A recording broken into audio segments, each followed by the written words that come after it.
del Hijo, del Espíritu Santo. Amén.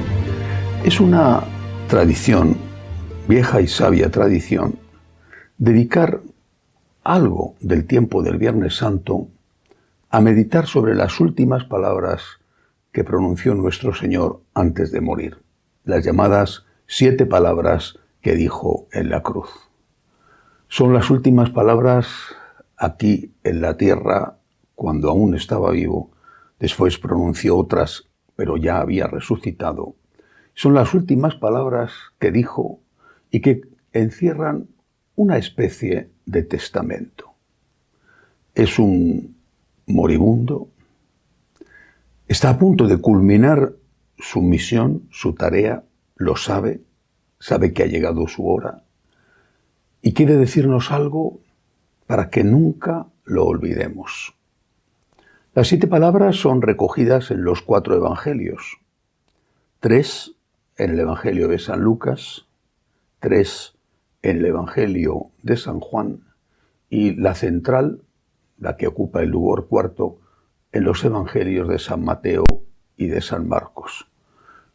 Como sabemos, ni Lucas ni Marcos fueron testigos directos, pero Juan estaba allí y desde luego Mateo era apóstol y aunque no estaba allí, seguro que lo que el Señor dijo no se le olvidó porque se lo contaron.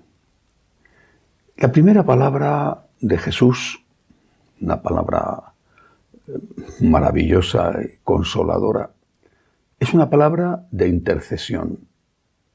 Padre, perdónales, no saben lo que hacen. Nos la cuenta San Lucas. Perdónales. Él, que es la víctima, se convierte en el abogado de sus asesinos, y da una excusa aparentemente de poco valor. ¿De verdad no sabían lo que hacían?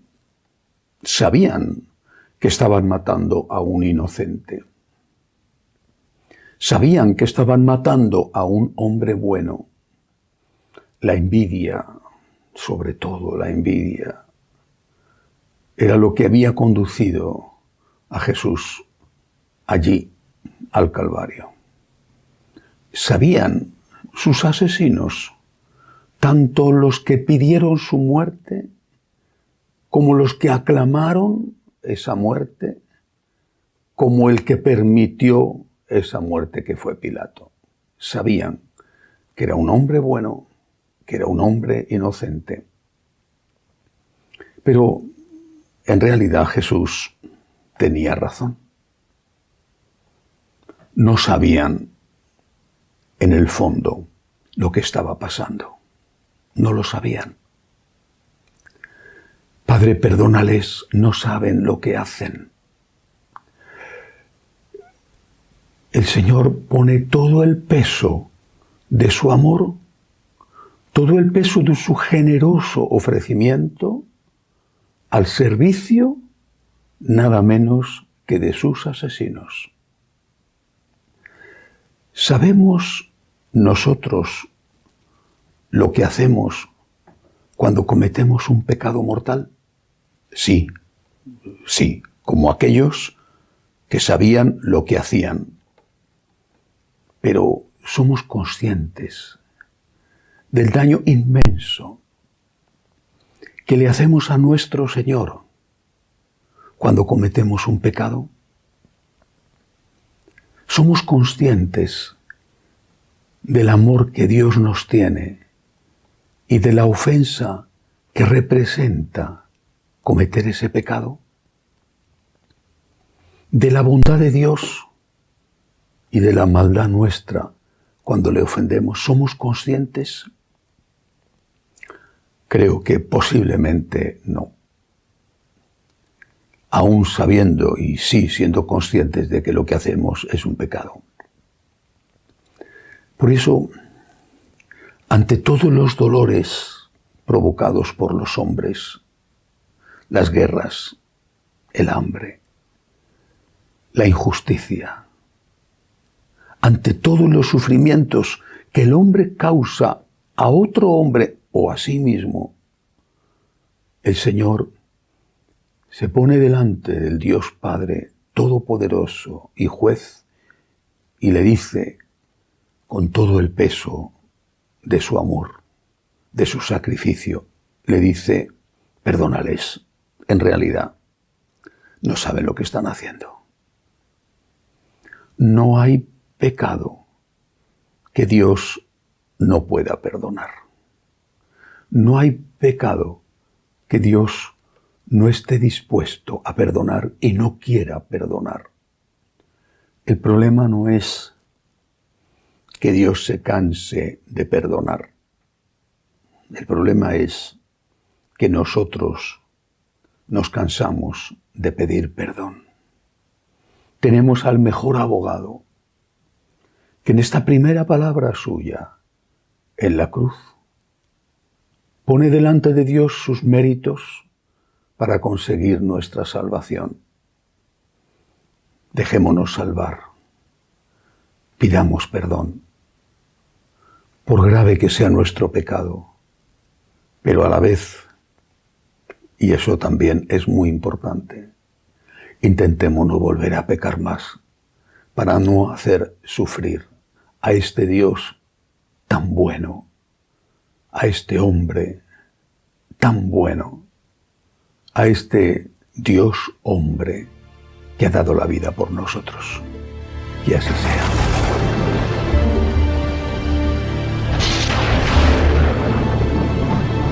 Segunda palabra. Si la primera palabra de Cristo en la cruz era una oración dirigida al Padre, una oración de intercesión a favor nuestro, la segunda palabra está dirigida a un pecador en concreto. Está dirigida a una persona que estaba allí a su lado, muriendo con él, al buen ladrón. Se había producido, no sé si llamarle intercambio de opiniones o un cruce de acusaciones, que había comenzado el llamado mal ladrón, Gestas. Gestas había interpelado a nuestro Señor, viéndole en ese estado, peor que el que tenía el propio Gestas, porque a Gestas no le habían torturado. Y le había retado, si eres el Hijo de Dios, bájate de ahí y sálvanos a nosotros también. Y nadie le defendía, quizá los que estaban presenciándolo, la Santísima Virgen, las otras mujeres, San Juan, no escucharon bien, no estaban cerca como para salir en defensa de Jesús, no sabemos. Pero ciertamente acusó a nuestro Señor y dudó de su divinidad. Y lo sorprendente fue que su compañero de crímenes, Dimas, salió en defensa de nuestro Señor. Un criminal defendiendo al inocente. La oscuridad defendiendo a la luz. Porque incluso en ese último instante, en esa oscuridad, brillaba algo de bien. En ese hombre criminal había todavía algo de bondad. Y las palabras de nuestro Señor fueron extraordinarias, porque fueron palabras de esperanza, fueron una promesa. Nos las cuenta San Lucas. Dice, te lo aseguro, certeza, seguridad, te lo aseguro, le dice a Dimas, que se convirtió en el primer santo canonizado de la historia, estando aún vivo y canonizado por el propio Cristo. Te lo aseguro, hoy estarás conmigo en el paraíso. Te lo aseguro. Primera enseñanza de esta segunda palabra. Hay vida eterna. Te lo aseguro, dice Jesús, y no está precisamente en condiciones de bromear, de mentir. ¿Qué interés tenía Cristo en engañar? No estaba en condiciones de decir nada que no fuera imprescindible y verdadero. Está a punto de morir. Te lo aseguro. Y cuando se lo dice a Dimas, y lo debieron de escuchar naturalmente todos los que estaban allí, cuando se lo dice a Dimas, nos lo está diciendo a cada uno de nosotros. Te lo aseguro, hay vida eterna. Te lo aseguro. Vas a morir. Cuando te llegue la hora, te lo aseguro, hay vida eterna. Ha muerto tu hijo. Ha muerto la persona que más querías. O va a morir. Te lo aseguro. Hay vida eterna, hay vida eterna. La segunda enseñanza es que esa vida eterna, que instantes antes Él ha pedido al Padre que nos conceda, perdonándonos cuando pedimos perdón, esa vida eterna es asegurada a un criminal. No hay pecado que Dios no pueda y no quiera perdonar. Dios no se cansa de perdonar. Nosotros nos cansamos de pedir perdón. Pero cuando lo pedimos, lo recibimos, por criminal que uno sea.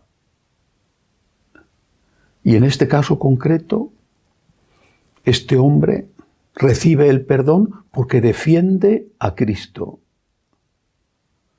Cuando medito sobre esto, siempre recuerdo la historia de un santo sacerdote holandés en la época de las guerras de religión en Europa.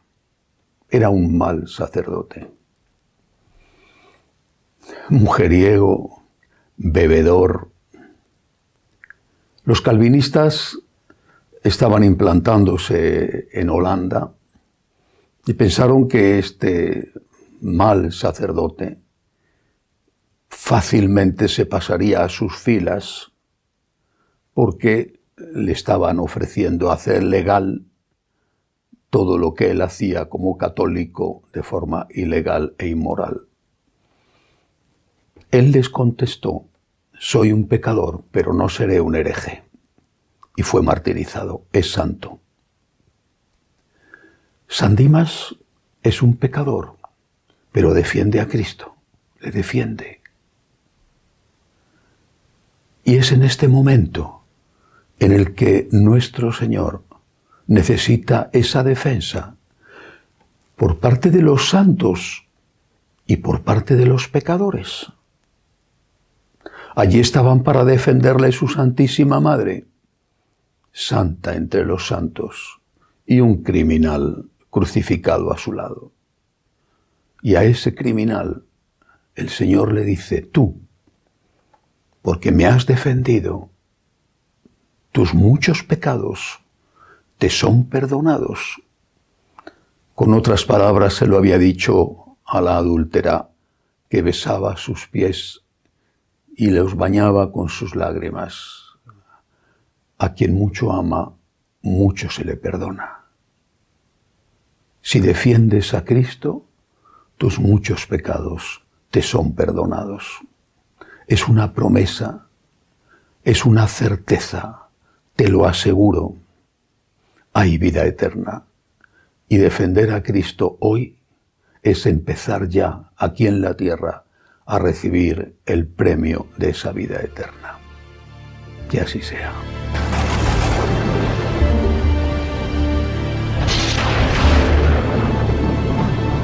Tercera palabra de Cristo en la cruz. Después de haberle asegurado al criminal Dimas, que pasó a ser San Dimas, nuestro Señor se fija en aquel pequeño grupo que estaba acompañándole. Destacaba en ese grupo su mamá, la Santísima Virgen María. Estaba a su lado San Juan, entonces el más joven de sus apóstoles, después el evangelista. Y estaban también con ellos dos otras mujeres, quizá incluso la madre de San Juan y de Santiago Cebedeo y la hermana de la Virgen, otras mujeres. Es posible que Santa María Magdalena. Pero nuestro Señor se quiso fijar sobre todo en la Virgen y en San Juan. Nos cuenta este relato, esta palabra, nos la cuenta el propio San Juan. A la Santísima Virgen le dice: mujer, ahí tienes a tu hijo, refiriéndose a San Juan. Y al apóstol le dice: hijo, ahí tienes a tu madre. María es la mujer, el modelo de mujer. Y así la llama Jesús. Podía haberla llamado por su nombre, podía haberle dicho mamá. La llama mujer porque está encomendando a toda mujer que cuide del hombre que es en realidad siempre más débil que ella y que le trate como a un hijo, que tenga paciencia con él. Y está además en este caso proclamando que María es la madre de todos nosotros, la nueva Eva. María es la madre de los que sufren, es el consuelo de los afligidos, es el auxilio de los cristianos. María es la madre que intercede. Desde ese momento, si no lo sabía ya antes, el encargo se hizo oficial. Son tus hijos, cuídalos. A toda mujer le dice esto: ese hombre es tu hijo, cuídale. Pero también se refiere y habla al joven Juan. Y a él le dice que cuide de María como si fuera su madre. Ahí tienes a tu madre, cuídala. Por lo tanto, está diciéndonos a los hombres: trata a las mujeres con respeto. No abuses de ellas, no las mancilles, no las trates como si fueran un objeto. Ámalas. Incluso a tu esposa, cuida de ella como si fuera tu madre, aunque tu relación sea distinta de la relación que tenías con tu madre. Establece, por lo tanto, un vínculo entre hombre y mujer, un vínculo más fuerte que el vínculo de los sentimientos, porque siendo un sentimiento es el mayor de todos, la relación de madre con hijo y de hijo con madre. Y encarga un cuidado recíproco del uno hacia el otro. Ambos tienen que pensar en el otro. Y si María, que representa a la mujer, tiene que cuidarnos a nosotros, también nosotros tenemos que cuidar de María.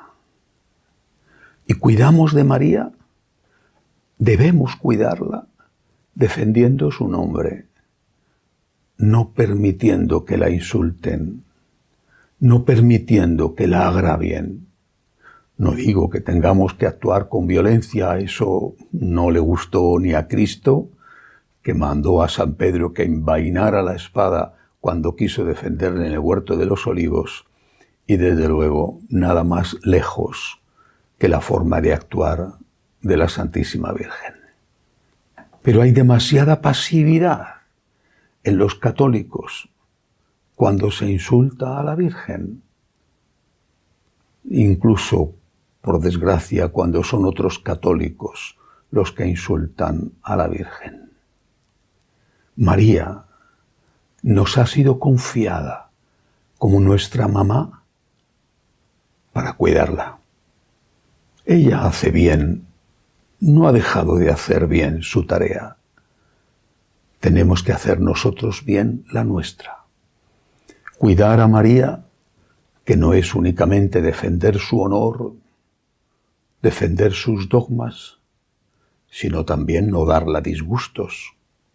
Y le damos un disgusto a la Virgen, le damos un disgusto a la Madre cada vez que cometemos un pecado.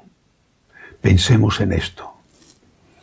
La Virgen acogió, sin rechistar, con alegría, la tarea que Jesús la encomendaba y abrazó aún más fuerte al joven Juan. Acojamos nosotros también la tarea que se nos encomienda.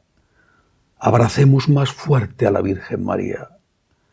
El rosario diario, las palabras de cariño dirigidas a ella, la visita a sus santuarios y especialmente la imitación de la Virgen en su amor a Jesús y en su amor a los hombres. Mujer, ahí tienes a tu hijo. Qué suerte tenemos. Tenemos madre. Hijo, ahí tienes a tu madre. Debería de decir también la Virgen lo mismo. Tengo un hijo que me quiere. Que así sea.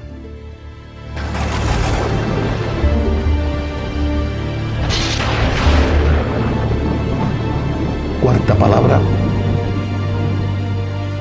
Elí, Elí, lema sabactani. Dios mío, ¿por qué me has abandonado? Esta palabra, que es la central dentro de las 7, el Señor ya ha pronunciado 3, le faltan otras 3. Curiosamente, no es contada ni por San Lucas, ni tampoco es contada por San Juan, que estaba allí.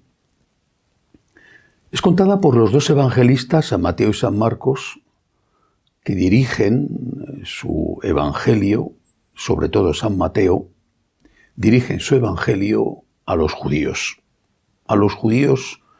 que se habían hecho cristianos probablemente.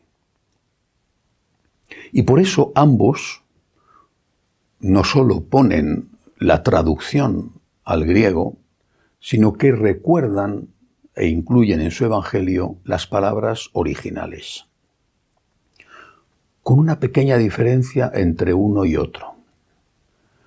Uno pone en la boca de Jesús el nombre de Dios en arameo y el otro lo pone en hebreo, Elí o Eloí.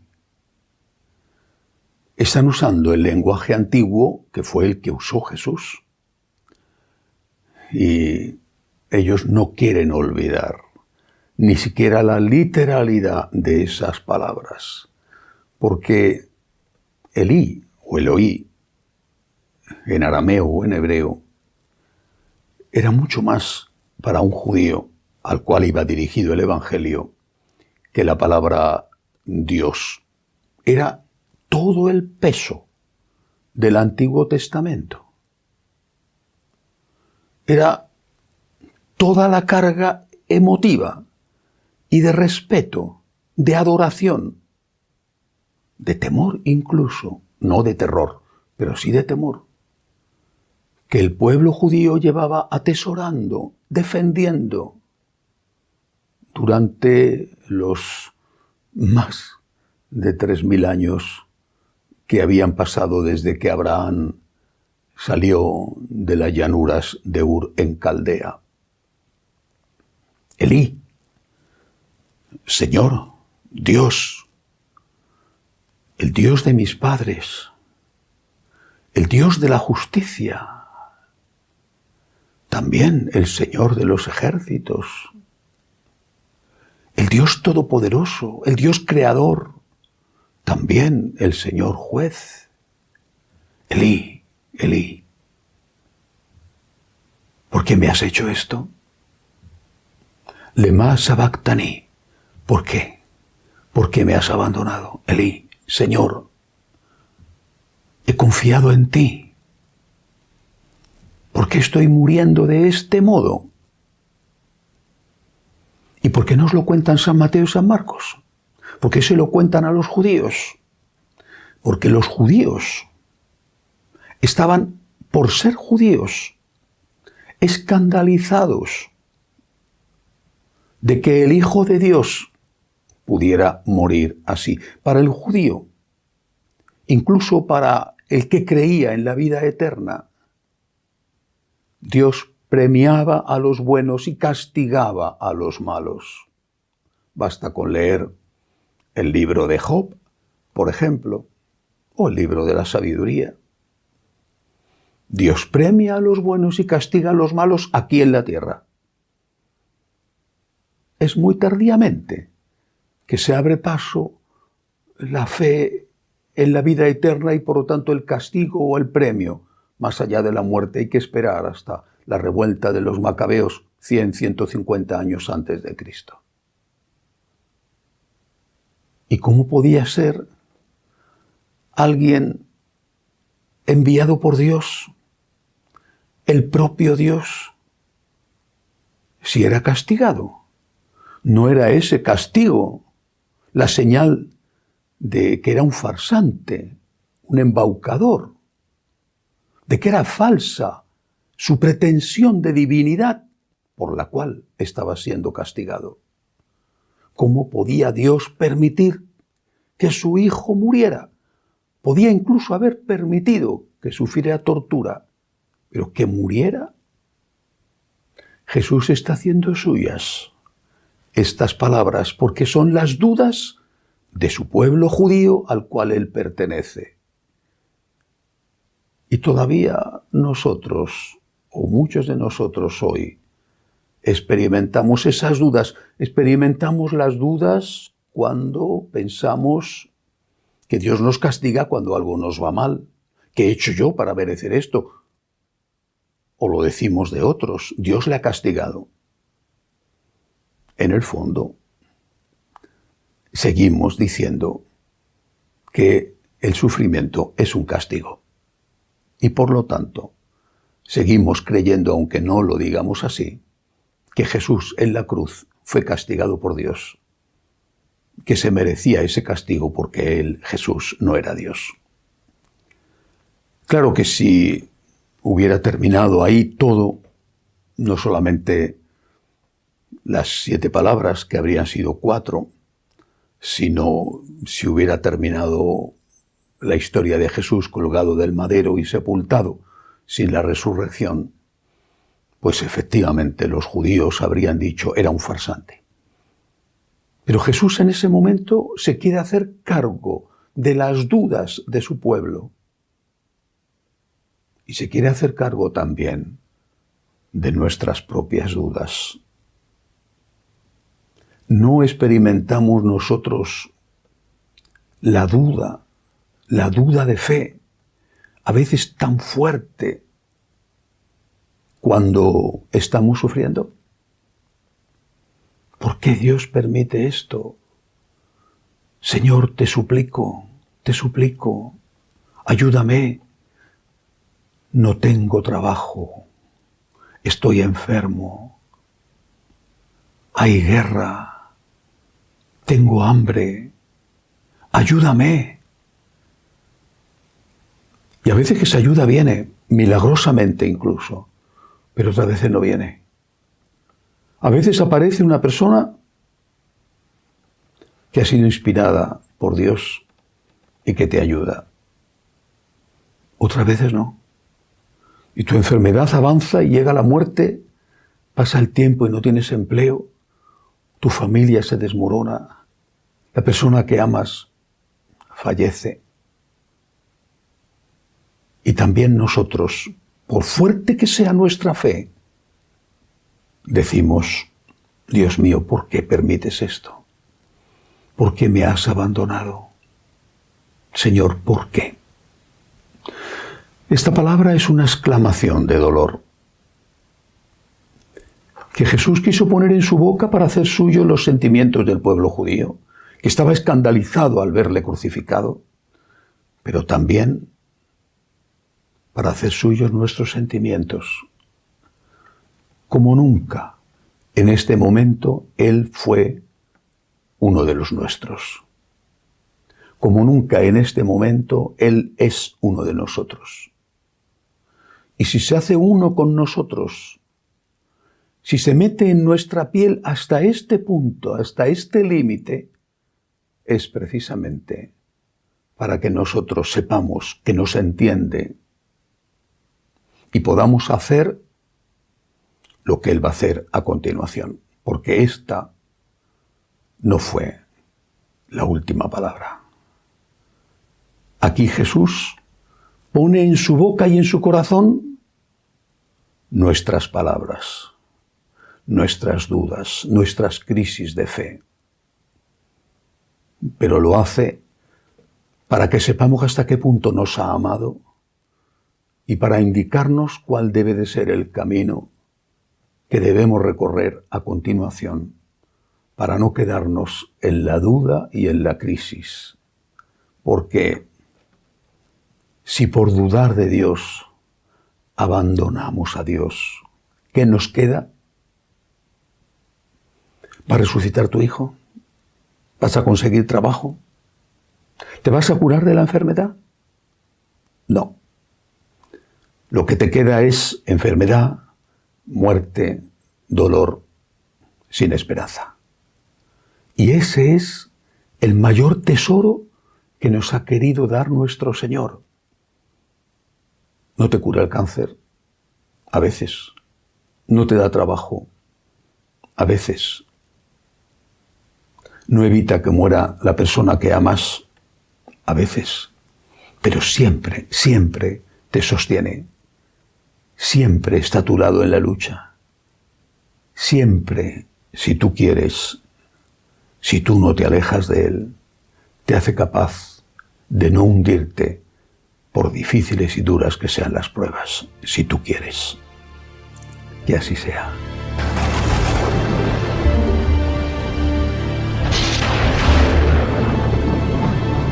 Quinta palabra. Tengo sed.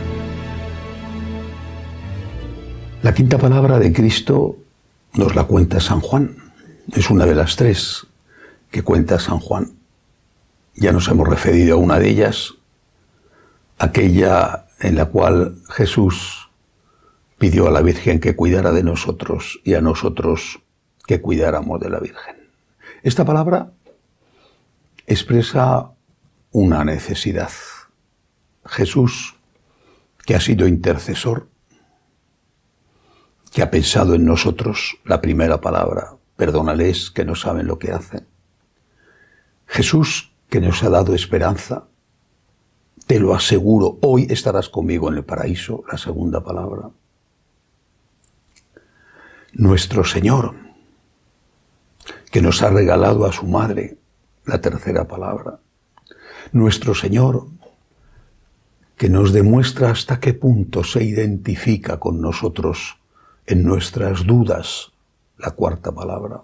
Ahora, que ya está terminando porque estaba a punto de cumplirse esa larguísima agonía de 3 horas en las cuales Él estuvo colgado del patíbulo del Calvario, desangrándose poco a poco y haciendo ese esfuerzo doloroso hasta el máximo que le suponía cada respiración.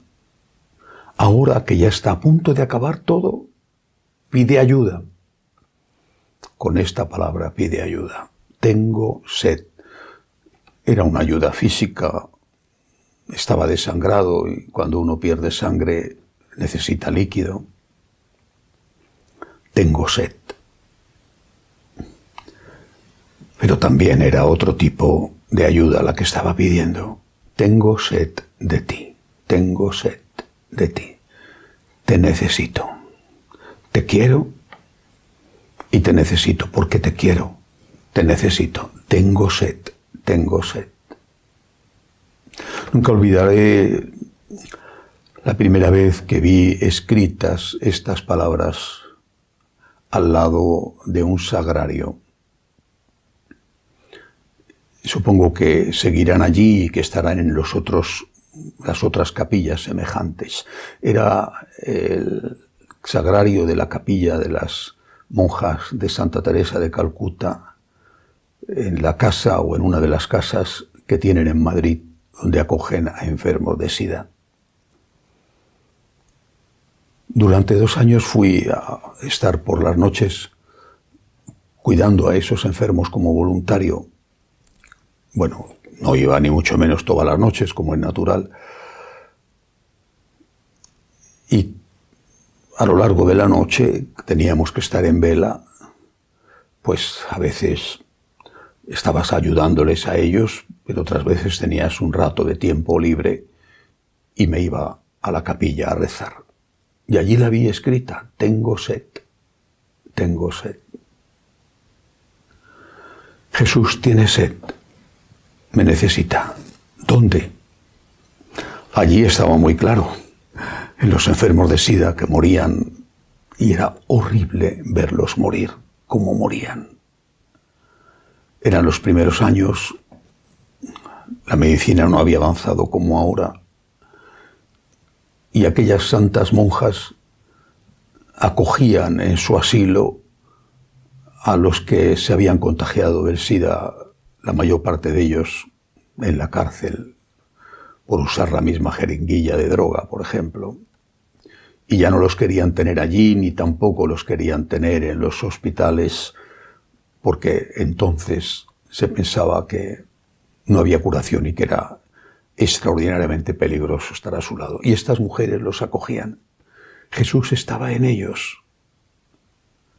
Y me estaba diciendo esto: tengo sed, cuídame. Y nos lo dice, y me lo dice, cada vez que hay una persona que me pide ayuda y yo puedo ayudarla. Y además me dice: date prisa, date prisa.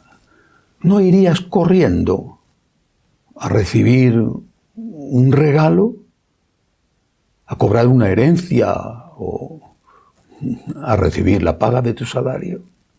Más deprisa deberías ir para ayudar al que está sufriendo, porque tiene hambre, porque está solo, porque está llorando. Tengo sed, tengo sed. Y es una cosa muy concreta. Tengo sed, tengo hambre. Él, Jesús, te pide ayuda. Él que había dicho: ven, bendito de mi Padre, porque tuve hambre y me disteis de comer, estuve sediento y me disteis de beber, estuve desnudo y me vestisteis, en la cárcel y vinisteis a verme. Ahora es Él, en su propia persona y no en nombre de otro, el que nos dice: tengo sed. Y nosotros debemos ser conscientes de que sigue gritándonos, suplicándonos esto. Y debemos ser conscientes de que tenemos que salir corriendo a ayudarle, sin perder el tiempo. Es Jesús que tiene sed. Pero el hecho de que, con sabiduría, las monjas de la Madre Teresa, inspiradas naturalmente por ella, tuvieran junto al sagrario esta frase, para mí indicaba algo más que el hecho de que aquellos moribundos de SIDA necesitaban ayuda. Jesús, en el sagrario, también tiene sed. Y las monjas, esas magníficas mujeres, dedican todos los días 2 horas a la oración. y seguramente dedican casi todo el resto del día, salvo las pocas horas en que descansen, a atender a las personas necesitadas, a esos últimos de los últimos. Pero dedican 2 horas diarias a la oración. Y esa frase que San Juan nos impide olvidar, esa frase la tienen allí siempre presente. Tengo sed.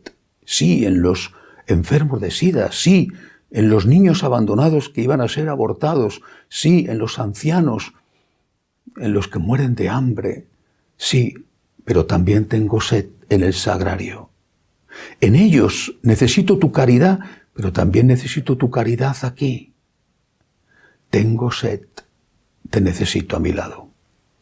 Ven a acompañarme, ven a hacer oración, ven a hacer una visita, ven a comulgar, ven a misa.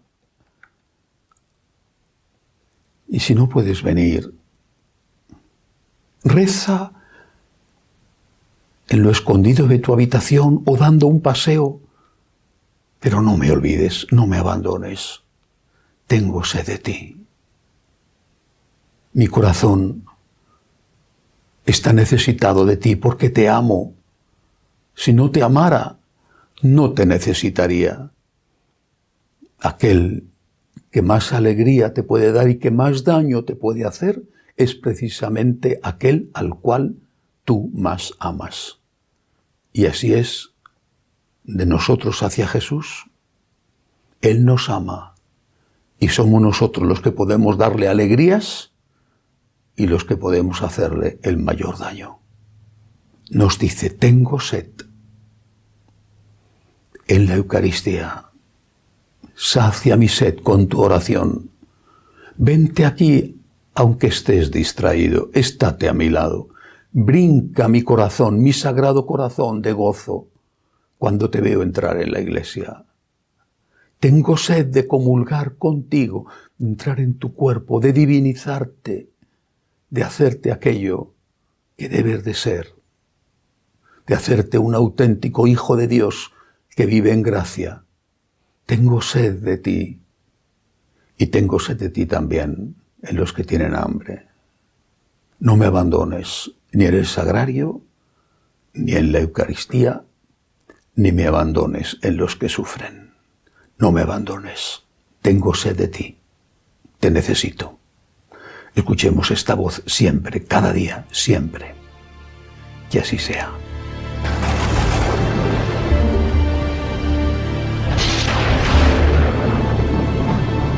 Sexta palabra. Todo está cumplido. Un testamento o un documento no es válido si no tiene la firma. Jesús ya está terminando. Ya solo dirá una palabra más. Pero ahora está la sexta palabra, que la recoge en su Evangelio San Juan, allí presente. Es la firma de todo lo anterior. He terminado mi carrera, dirá años más tarde San Pablo. He corrido hasta el final, he mantenido la fe y ahora espero el premio, dice San Pablo. Y aquí Jesús lo dice también de otra forma. Pone la firma en el documento y por eso exclama, cuando ya apenas puede hablar, cuando sus palabras eran ni siquiera un suspiro. Por eso dice, todo está cumplido.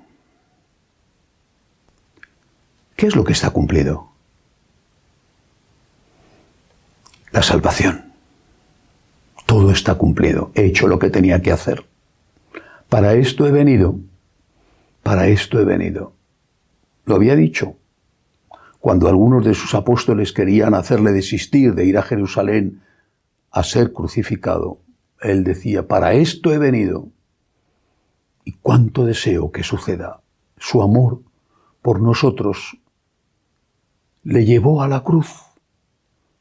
Su amor por nosotros le llevó a la tortura inmensa, le llevó a la muerte.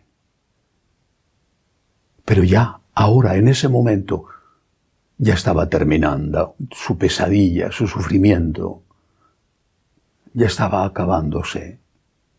La tortura de no poder ni siquiera respirar, el dolor de las espinas en su frente, el dolor de la lanza en su costado, el dolor de los clavos en las manos y en los pies, el dolor que aún laceraba porque había llegado hasta el hueso, las flagelaciones de los soldados romanos.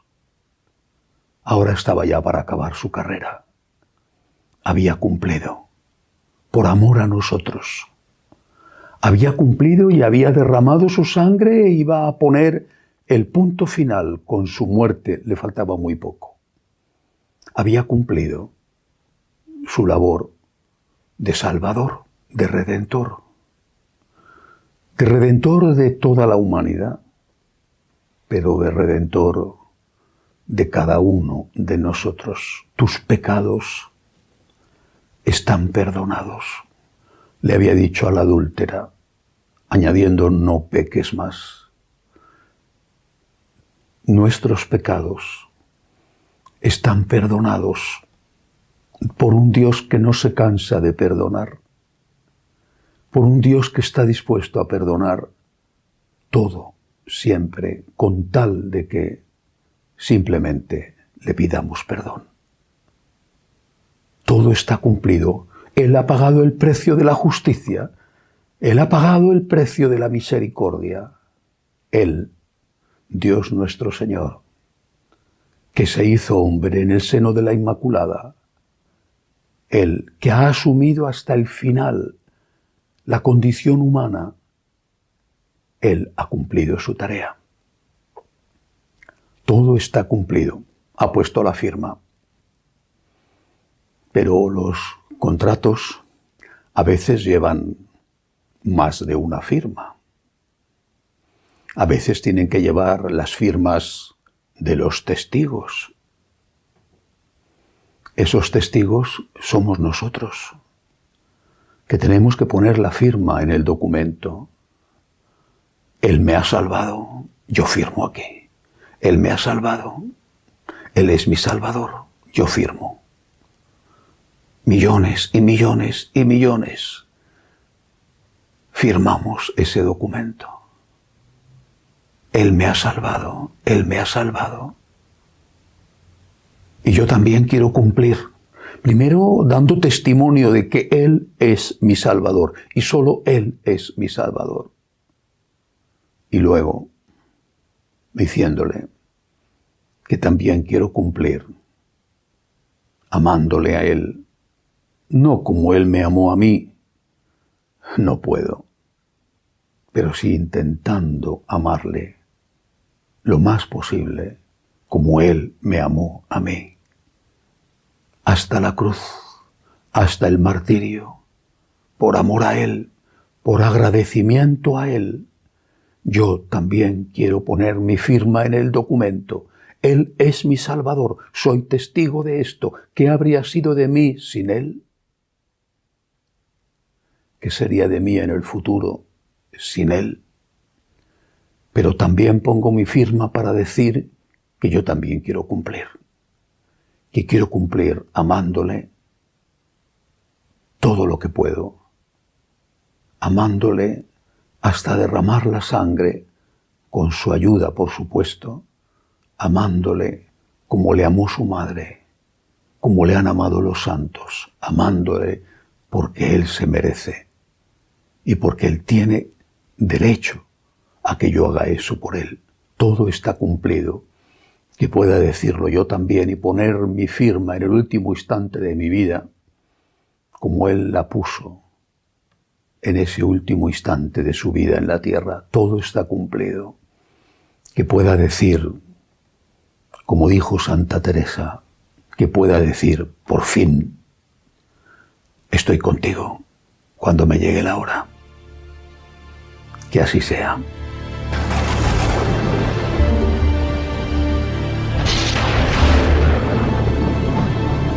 séptima palabra.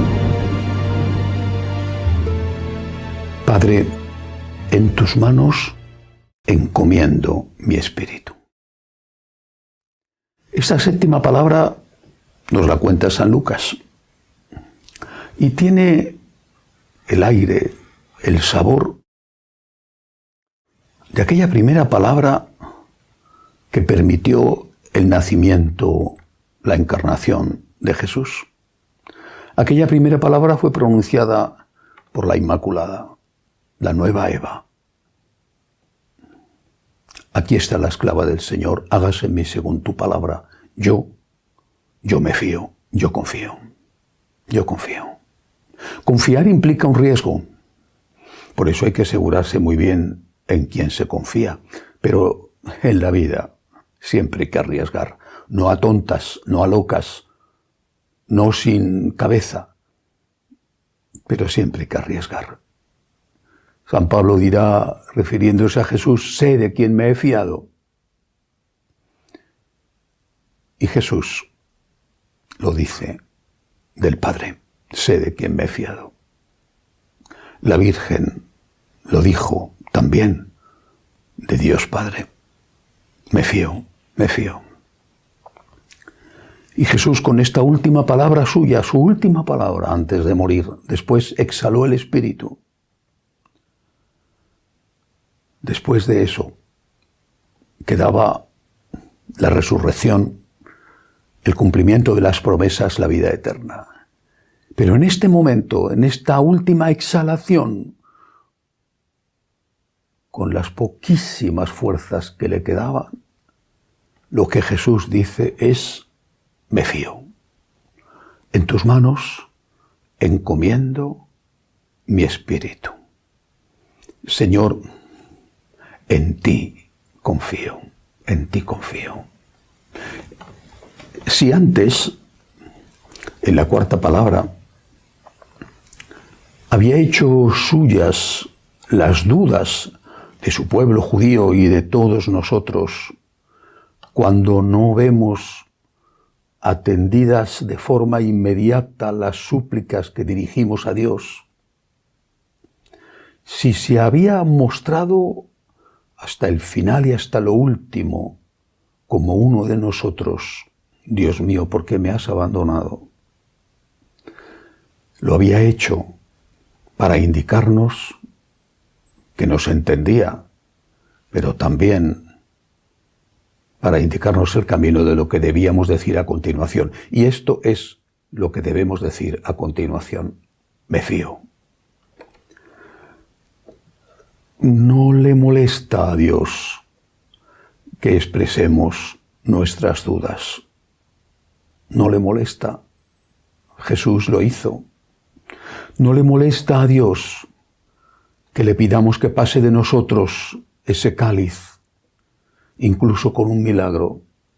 Jesús lo hizo en el huerto de los olivos. No le molesta a Dios que tengamos dudas. Pero después de las dudas, tenemos que decir, yo confío en ti, me fío. Yo confío en ti, me fío.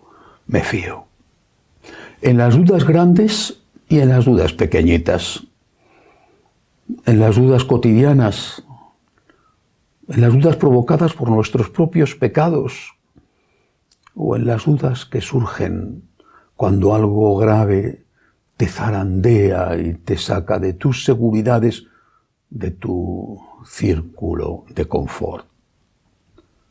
Señor, no entiendo. Y me gustaría entender. Los hombres procuramos siempre eso, poner los pies en un suelo firme. Y no entender es andar sobre el agua, no tener nada sólido debajo de los pies.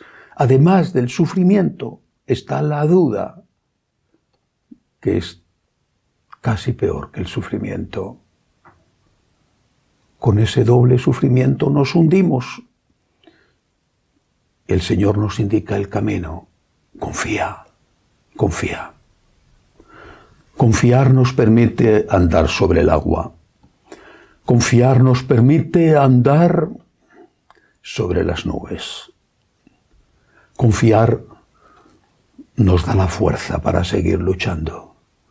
Confiar nos impide hundirnos, pero confiar es también un acto de justicia debida a Dios.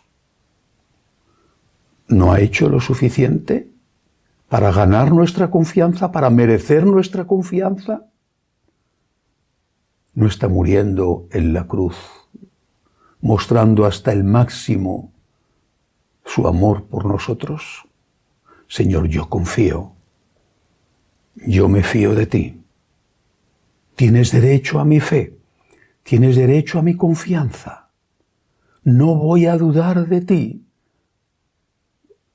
Y aunque te exprese esas dudas, mi última palabra no será la duda, ni mucho menos el alejamiento. Mi última palabra será, tiene que ser, debe de ser, la confianza. Jesús, me fío de ti. Solamente desde esta confianza puedo añadir, te quiero, porque la confianza es el primer acto de amor. Y puedo añadir, te adoro, porque la confianza es debida al Dios Todopoderoso. Y puedo añadir, te doy gracias, porque la confianza como acto de amor es también una acción de gracias. Y puedo añadir, te pido perdón, porque tengo la confianza en que tú me vas a perdonar, aunque yo no lo merezca. Y puedo añadir, te pido ayuda para tantas cosas espirituales y materiales, para mí, para los míos, para mi patria, para el mundo, para la iglesia. Te pido ayuda porque confío en ti.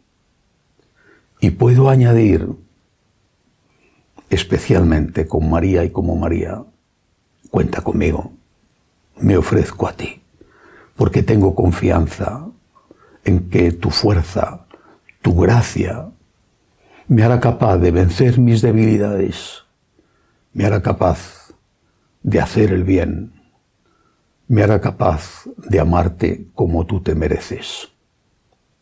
Por eso, terminamos ahora esta meditación con esta palabra. Jesús la dijo justo antes de morir. En tus manos, Padre, encomiendo mi espíritu.